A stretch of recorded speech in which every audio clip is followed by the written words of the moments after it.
The first thing to notice is you have your search box up here, and it really doesn't matter what page you're on. If you go to what's new, you'll still see your search box. If you go to resources, you'll still see your search box. If you go to media, you'll see your search box. Now, for example, here you can search media, or if you're in resources, you see there it says search resources. Let's go to what's new. You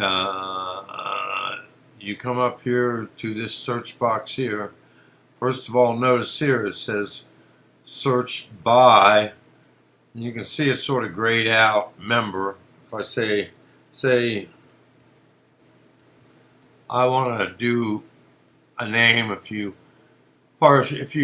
start typing it in, it's going to list anything that comes close.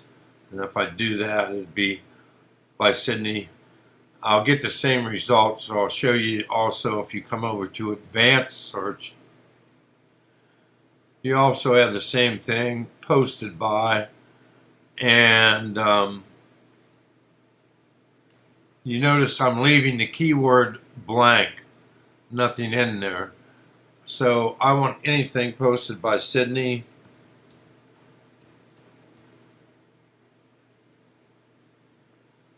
You notice his name comes up.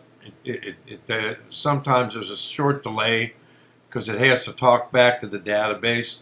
Click that in, search by name, and you come up with all the posts that Sydney's made. If you come down, you can see there's over 10 pages.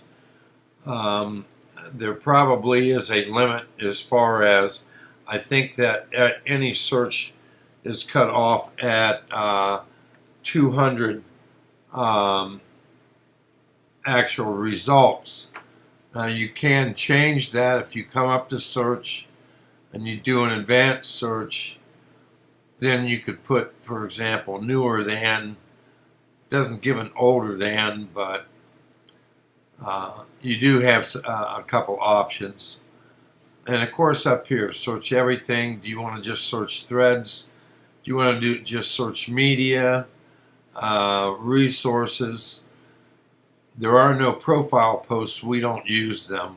You can also search tags. That would be an example. So there are many ways to search on the Xenforo software in the Elsmar Cove forum.